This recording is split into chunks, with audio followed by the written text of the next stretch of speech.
Hausa One TV ingantacciyar tasha ce da take kawo muku sababbin shirye-shirye a kowane lokaci. Ku danna subscribe, kana ku danna ƙararrawar sanarwa domin sanar da ku da zarar mun ɗora sababbin shirinmu. Mun gode. Jama'a assalamu alaikum wa rahmatullahi ta'ala wa barakatu. Gaskiya yau ina cikin ɓacin rai, ina cikin tsananin ɓacin rai, ina cikin ɓacin rai sosai. Na kwana da baƙin ciki, na tashi da ɓacin rai. Abubuwan da suke faruwa ba daidai ba ne. Dan me dan an yi wa yarinya fyaɗe sai ku zo ku dinga ma yara bidiyo tsirara kuna saka su a social media. Ba daidai ba ne, kun tozarta yara.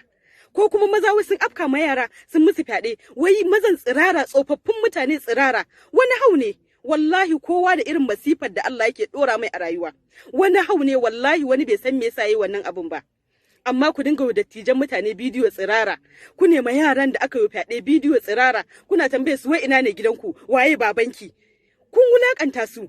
Wannan yaɗa barna ce. Wallahi tallahi ku kun ma fu inda suka fyaɗen laifi.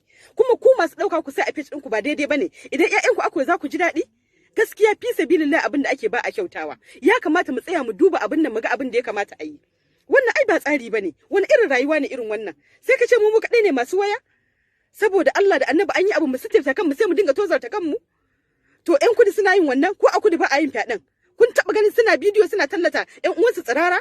Sai kai?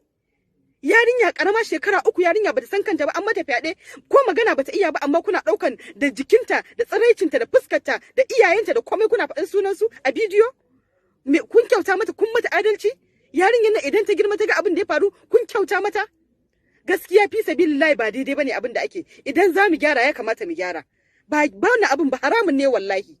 Wallahi yaɗa baɗala ya fi baɗalan laifi. Saboda idan ka suturta abu, Allah zai suturta ka. Ba kyau ka dinga tozarta mutane. Ai tozarci ne.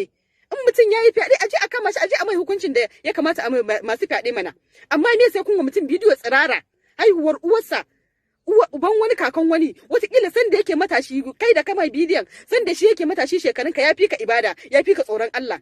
Amma Allah ya jarabce shi da wannan masifar a yanzu a lokacin tsufansa. Amma wai kamar bidiyo tsirara, yana da ƴaƴa, yana da sirkai. Ka je aje a mai hukuncin da ya kamata a kansa mana. Sai ka mai bidiyo? Ita su yaran da aka yi fyaɗe sai ka musu bidiyo?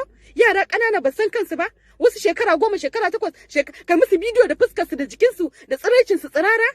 Gaskiya fi sabilillahi ba ma kan mu adalci. Wannan abin da muke ba daidai bane. Ya kamata gaskiya mahukunta su yi magana.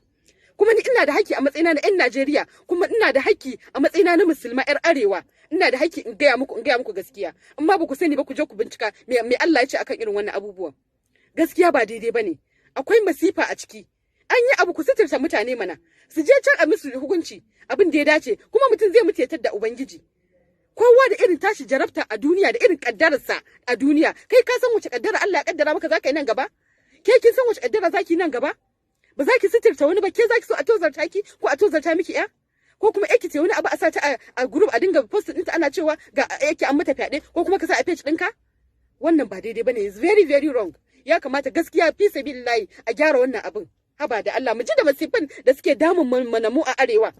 Mu ji da bala'in da suke damun mu mana. Haba da Allah, sai ƙara ta wutar bala'i muke da kanmu mu kaɗai. Ba za mu iya maganin abubuwan da suke